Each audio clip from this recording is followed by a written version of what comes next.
Hello mga kabibig! Welcome back sa ating bagong YouTube channel. Ito ang pinakamaingay ng YouTuber sa balat ng YouTube. Ako si Kabibig, maglebak-lebak na tayo with evidence. Ano tong nabasa ko kaninang gabi? Kayang umaga lang? O ano-ano itong istorya ito? Na sinabihan ni F. Elisa Marcos, si VP Sara Duterte, na bad shot siya? Bakit siya na bad shot? Ano bang ginawa ni VP Sara Duterte sa kanya? Bakit? Bakit siya nasaktan? Guilty? Guilty die? Guilty die? Oh, in fairness ha, pinasakasaka mo ang BP ko, day. Maganda ka, maganda ka, maganda ka. Oy, kalerki ka. Sinasabi mo ang bad shot ka kay VP Sara Duterte. Ano pa mga sinasabi mo? Ito pa mga sinasabi mo, day ay. O ha? Ito mga sinasabi niya, ang ganda ng babaeng ito. O, ito mga sinasabi niya, ito bad shot na yan sa akin. Sino ka ba? Ikaw ba ang binoto ng sabay ng Pilipino? I-share ko sa iyong kabibig ha. Kasi ako na bad shot sa kanya. Na bad shot ako sa babaeng ito. Feeling siya ang presidente. Why?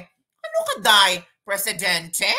Sabi niya, bad shot na yan sa akin. Sino ka ba? Importante ba yung boses mo? Ay, naku kabibig, importante ang boses ni Lisa Marcos. Kasi siya yung pinaniniwalaan ni Pangulong Bongbong Marcos. Natural, siya yung asawa kabibig. So she has the right to say something or she has the right to do everything. Kasi nakaupo sa Malacanang. They have the power, kabibig. So tumahimik ka na ng kabibig. Hayaan mo na si Lisa Marcos magsalita. Ha? Ano? Hayaan ko siya, day. After gamitin nila si VP Sara Duterte sa kanilang pakulo, sa kanilang gustong makaupo ulit sa Malacanang, take note, maraming galit sa kanila. It's because of the former President Bongbong Marcos Sr. Alam mo naman, mga ilang dekada na, matagal nga sila nakabalik sa politika. Tapos ngayon, sasabihin mo si VP Sara Duterte na bad shot na siya sa akin.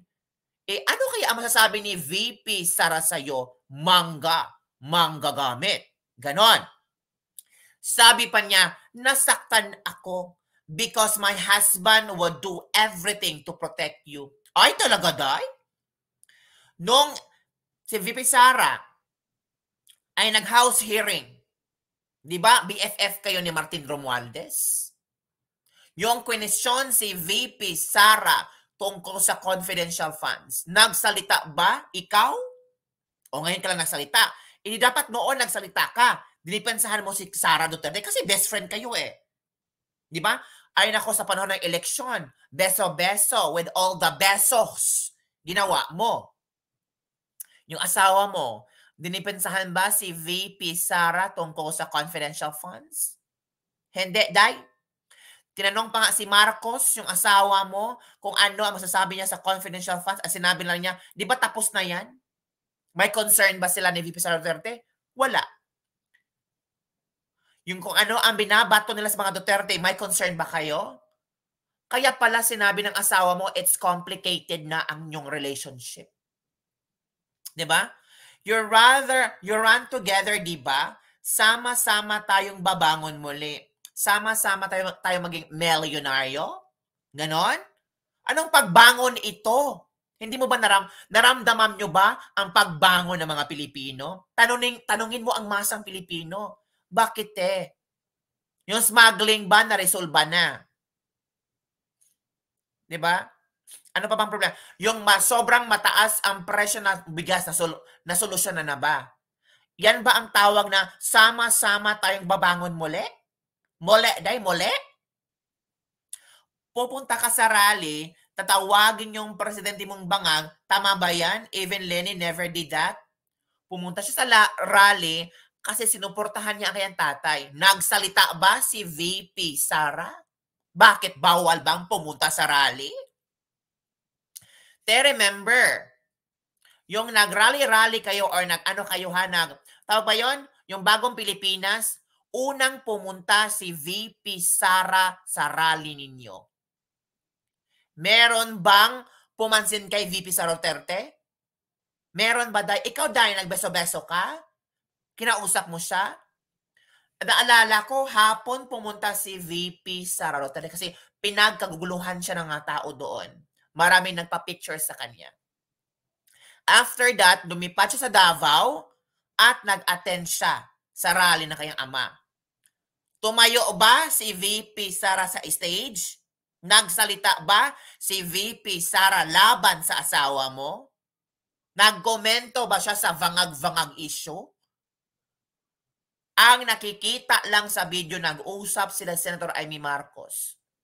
Naalala ko, sinabi pa nga ni Pangulong Duterte niya, oy, huwag na tayong mag-usap. After ng rally ha, pumunta sa hotel, nag-usap-usap yung mga taong involved sa rally. Pumasok si VP Sara at si Senator Amy Marcos. Sinabi pa nga ni Duterte, huwag na tayong mag-usap kasi nandito na yung mga espiya. Diba? Parang just a funny joke lang iyon. Naalala ko yun. Na-trending iyon. Ano yung sabihin mo na ano ang reaction ni VP Sara Duterte? Bakit? Kung magbibigay ba ng reaction si VP Sara Duterte, magugustuhan mo ba? Tama ba yan? Even Lenny never did that talaga? Diba nung panahon ng election, nagka-issue si Lenny at si Pangulong Bongbong Marcos? Remember the scandal video? Anong sinabi ni Lenny? Si Bongbong Marcos daw, di umano, ang nagpalabas or kung ano-anong katservahan. Diba? Talaga, te walang issue si Lenny versus BBM. Ang daming issues, te. Napaglabanan nyo lahat kasi sama-sama kayong babangon muli. Maganda pa ang puwersa ng Uniteam that time. Alam mo, F. Elisa Marcos, dapat sana, ang ginawa mo, hindi ka na nagpa-interview. Hinayaan mo na lang ang issue na mamatay. Hinayaan mo lang ang issue at deadmahin mo yon. Kasi ngayon nagsalita ka, ito yung nagfo-force na mga na mga Sara supporters na hihiwalay na at hindi maniwala sa Uniteam nyo. You are giving them hint na wala na talaga ang Uniteam. Akala mo positibo itong interview mo? Hindi, te. Mas you are adding fire sa nangyayari ngayon between BBM at Sara Duterte. And knowing, te, do you think BBM will win without VP Sara Duterte holding on the Mindanao and Visayas? Grabe ka namang magsalita, te. Nasaktan ka? Oo. Walang problema doon. Nasaktan ka eh. Valid yung nasaktan ka. Kasi asawa mo yun eh. Asawa yung binabash ng maraming kritiko, maraming vloggers like Maharlika. Pero sabihan mo na bad shot na siya sa si VP Sara sa'yo, that's so unfair. Kasi walang ginawa si VP Sara sa inyo. Naalala ko, sabi ni Pangulong Bongbong Marcos noong dinipinsahan niya si Sara Duterte tungkol sa no comment sa West Philippine Sea. Ano ang sabi ni VP Sara Duterte? Trabaho lang tayo. Trabaho lang tayo. Ito, te, kung talagang naapektuhan si VP Sara Duterte tungkol sa Vangag issue, dapat sana nagpa-interview na siya. Dapat sana nag-react na siya. Pero dinedma lang niya. Kasi alam niya na pwede itong makakapa-apekto sa kanilang ni BBM at ni VP Sara Duterte. Nag-react ba si Pangulong Bongbong Marcos noong pumunta si VP sa rally? Hindi. Sabi ni Pangulong Bongbong Marcos, maganda ang relasyon nilang dalawa. So ngayon nagsalita ka, so it means plastikan lang pala ang ginawa ni Pangulong Bongbong Marcos kay VP Sara Duterte. So pinasakay lang ni Bongbong Marcos si VP Sara Duterte para hindi magagalit ang mga Sara supporters sa kanya. Kung ano yung, kasi ito mag-asawa kayo. And I'm sure nag-uusap kayo tungkol sa issue na to. And maybe, ikaw ang naging instrumento para maibulgar ang katotohanan na bad shot na si Pangulong Bongbong Marcos kay VP Sara Duterte. Or nasaktan si Pangulong Bongbong Marcos noong pumunta sa rally si VP Sara Duterte. Why not Pangulong Bongbong Marcos be being real to himself and admit na sama-sama kayong same ng mga emosyon ngayon? Sa dami mga binabato ni VP Sara Duterte, pinagtanggol nyo ba siya? Hindi. Sa daming binabato ni VP Sara tungkol sa DepEd, pinagtanggol nyo ba siya? Nagsalita ba si Pangulong Bongbong Marcos? Hindi. Kaya wag mong sabihin, te, na bad shot ka sa kanya. Kasi you don't know. Same lang kayo naramdaman ni VP Sara Duterte.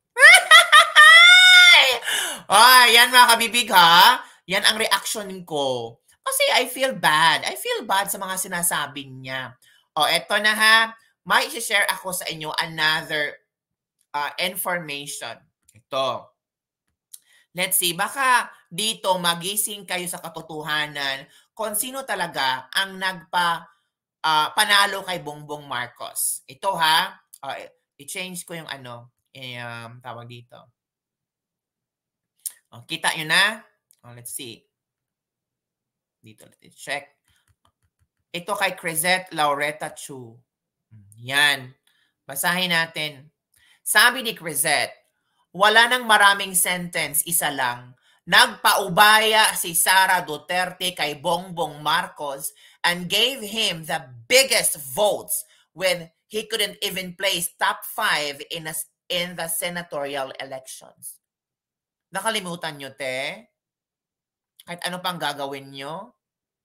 Di ba sabi nga ni Attorney Glenn Chong, kinausap mo ang Smart Magic? Kasi hindi ka confident? It's you who crossed the line by being walang utang na loob. Ito ang sinabi ni Crisette. 1995, ranked 16 in Senado, si Bongbong. Didn't get in when he ran under KBL. Depressed. Naghanap ng strategy. 2010, ranked 7 in the Senate, 13 million votes. Without Sara Duterte, who is also there because of Rodrigo Duterte, the number shows Bongbong Marcos would, never be president. Ganun kalakas ang mga Duterte. Huwag mong sabihin, te, na very comfortable ka, very confident na nanalo si Pangulong Bongbong Marcos dahil lang sa ginagawa niyo. Tapos kayo pa ngayon naninira at dadamdam when you allowed Martin Romualdez to attack her? You allowed Martin Romualdez to attack her. Why you allowed it? Sabi naman niya, hindi naman. Kasi Martin and Sara are friends. Nakikita sa video, te? Baka hindi mo ramdam, te. Or baka nagbulag-bulagan ka lang kasi meron kayong mga ginagawa dyan. Ito pa, from Darrell Yap. Teaser pa lang sang interview ni Lisa Marcos. Ito ha. Teaser pa lang ng interview ni First Lady Lisa Marcos with Anthony Taberna. Feel mo na yung kaasiman niya kay VP Inday Sara Duterte. Hiyang-hiya ang Nor Sinigang Mix sa kaasiman. In fairness, alam ng taong bayan na hindi totoo na kind si Lisa kay Inday kahit noon pa. Nabanggit pa si Lenny na mas okay pa raw kay VP. At least lumabas na lahat. So it means, ginamit nyo si Inday. E di sana, kinausap nyo si Lenny na nag-join force sila ni Bongbong at tingnan natin kung mananalo ba sila. Hindi pwede, no? Kasi si Lenny nag-ambisyon maging presidente. Si Bongbong nag-ambisyon na mag-presidente. Si VP Sara Duterte, giving the way. Pumunta pa nga kayo sa Davao para to ask VP Sara Duterte. Pero gusto ko yung arrive ni FL Lisa ngayon. Gustong magtaray at gustong magpaliwanag kasi paguho na talaga sila. Bothered lang ako. Hindi kasi kami friends ni First Lady Lisa. Pero kung magkaibigan lang kami, sasabihan ko talaga sa kanya ang lagi kong sinasabi sa mga kaibigan kong gustong makipag-away. Una sa lahat, bago magtaray, dapat hindi mukhang malagkit ang buhok mo. Sayang, di kami close. O, diba? Isang malaking sampal galing kay Direk Daryl Yap, which is true. Kasi pag magpa-interview ka, first lady ka ng Pilipinas, dapat presentable ka. Hindi mo talaga pwedeng maihambing ang first lady Imelda Marcos compare sa ating first lady ngayon na ang tawag doon, si Lisa Marcos. Kahit pilit niyang kinokopya yung mga costume, mga attire ni First Lady Imelda Marcos, pero hindi niya kaya. Akala ko mga elitista to, pero bakit walang kaso sa sosyal? Di ba mga kabibig? Habang kapag isinumbat mo ang pagiging mabait mo sa isang tao, ibig sabihin nun, hindi ka mabuti sa lahat ng kapwa mo. Hindi kasi normal sa'yo eh. Pinipili mo lang ang gusto mong plastikin. Galing yan kay Direk Daryl Yap. Diba? So ano kaya ang magiging reaksyon ni VP Inday Sara Duterte sa mga pasabog ni FL Lisa Marcos? Kung ako VP Sara Duterte, dapat ba akong mag-react? One statement lang ang ibibigay ko. Hindi ka presidente. Diba? Kayo sabihin naman ng iba, bakit kayo bothered sa statement ni Lisa Marcos? Nasaktan kayo? Kasi totoo naman ang sinasabi ni Lisa Marcos. Na-bothered kami, it's because walang utang na loob sila. Na-bothered kami, it's because para yatang mali-mali ang mga statement niya. Bakit namali doon kabibig? Saan namali yun? Na-bad shot siya? Bakit siya ma-bad shot? Na-realize ba niya? Merong ba statement nilabas si VP Sara Duterte? Tumawa ba si VP Sara Duterte nung sinabing vangag si Pangulong Bongbong Marcos? Hindi naman Nagpa-interview ba si VP Sara Duterte kay Katonyeng o di kay Kaboy Abonda? Kung ano ang kanyang reaction sa mga vangag-vangag issue? Wala naman Bawal bang umate ng rally?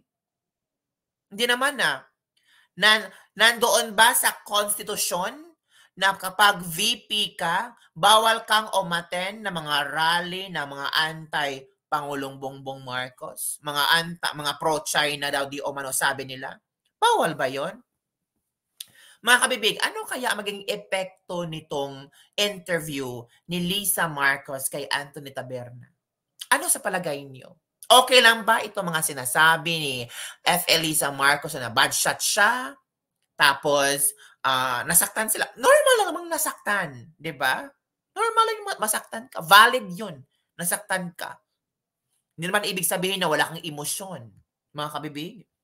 So, ano ang iyong komento tungkol dito, mga kabibig? Pupunta ka sa rally, tatawagin yung presidente mong bangag, tama ba yon? Evan Lenny never did that. Ito lang talaga ang nakikita ko. Why should we act on the word bangag? Why? Kung ako si FL Lisa Marcos, I will never react on this statement. Or either I will say, don't include these questions about Sara Duterte. Even though I don't like her, even though there's something going on between me and Sara Duterte, do not ask me about Sara Duterte. Kasi, ito lang kung ang interpretasyon ni Lisa Marcos ngayon ay parang, ang tawag dito, parang si VP Sara Duterte, nayaan ng lahat ng mga kritiko para i-critic si Pangulong Bongbong Marcos. Kung ako si FL Lisa Marcos, sabihin ko talaga, don't ask me a question about VP Sara Duterte because I don't want to give a bad image to the President and the Vice President. Kung ano yung emosyon ko, sa akin na lang. Diba? Gusto ko sama-sama babangon tayong muli. I'm willing to sacrifice. I'm willing to swallow my pride and my emotions kung sasaktan ako kasi nirerespeto ko yung asawa ko bilang presidente at nirerespeto ko si VP Sara Duterte na may malaking tulong at ambag na mananalo ang asawa ko. At hindi ko kakalimutan kung paano kami nakarating sa Malacanang ulit. 'Di ba?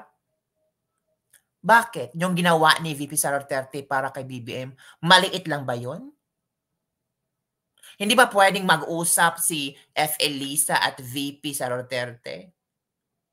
Being the First Lady, ano ba ang kanyang role?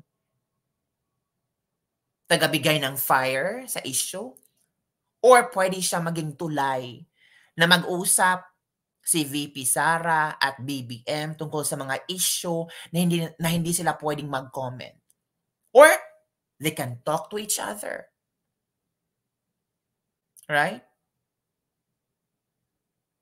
Ganun lang mga kabibig ang aking iniisip ngayon, ang aking reaksyon tungkol sa mga issue, tungkol kay VP Sara at kay Lisa Marcos. I do hope na may labas na ni Katunying ang buod ng interview niya kay F. Elisa Marcos. I don't know kung ipapalabas ba kasi it really gave bad impressions not only to F. Elisa Marcos but also to the President. Kasi ang mga tao nagsasabi, pag First Lady ka, you have to act like this. You have to be the model. Diba? Pero iba ang nakikita ko ngayon eh. Mataray, palaban, in the same time, agad-agad siya nag-judge ba? Agad-agad without reflecting what happened now. Kung ano ang kailang mga pinagdadaanan noon. And she really have this bad interpretation about what's going on sa pag-attend ni VP Sara Duterte sa rally. Kung talagang concerned siya, sana kinausap niya si VP Sara Duterte. Sana sinabi niya, Inday, ba't ka pumunta sa rally? Alam mo naman, yung presidente natin, sama-sama tayong babangon muli. Pwede bang kausapin mo yung tatay mo na mahinahon lang tayo? Kasi ito yung goal natin sa Pilipinas. Or pwede bang mag-set tayo ng meeting para mag-usap si Pangulong Duterte at si Pangulong Bongbong Marcos at tayong pamilya? Kasi we're aiming for sama-sama tayong babangon muli. And I think what they're done now is parang malayo na sa ating pinupunto ngayon. Yung mga ganun ba? Yung pagiging, ikaw yung katawag na hingahan ng mga politiko as the First Lady. Ikaw yung parang a comfort for them na pwede kang maging tulay for peaceful unity. Pero hindi. Bumanat ka rin. Kasi, bakit? Naaapakan na yung pagkatao namin. Hindi totoong vangag. And because of this, people will really assume na there's something fishy going with bangag. Kasi nagalit kayo. Kasi sinabi mo, umatin si VP Sara Duterte sa rally, tapos sinabi ang bangag, nagalit kayo. So, there's something fishy. Meron. Di ba mga kabibig? So ano ang iyong komento? This is my own views regarding this issue na trending talaga na pinag-uusapan ng mga marites sa mga iba't ibang parlor. Na pating pangalan ni Lenny ay nadahig na ba? Oo. Mas pabuti pa daw si Lenny kay VP Sara Duterte. Saan banda? Mas sana daw si Lenny at Marcos na daw ang nag-combine powers. Lahat gustong mag-ambisyong maging presidente. No one will ever give up. Only VP Sara give up for the presidency. And I'm sure gusto niyang tumakbo. Pero hinayaan niya in honor of BFF, Amy Marcos. So sino ngayon ang walang utang na loob? Sino ngayon ang pinaka-bad shot sa lahat? VP Sara or F. Elisa Marcos? Mali yata yung words na ginamit kasi nag-trigger iyon ng maraming tao. maraming supporters ng mga Duterte. Blacklisted na kayo. Yan lang po mga kabibig ang ating latest libak-libak for a day. Don't forget to like, subscribe, and share this video. Comment below, ano yung reaction tungkol dito. Bye everyone! See you next time. Bye!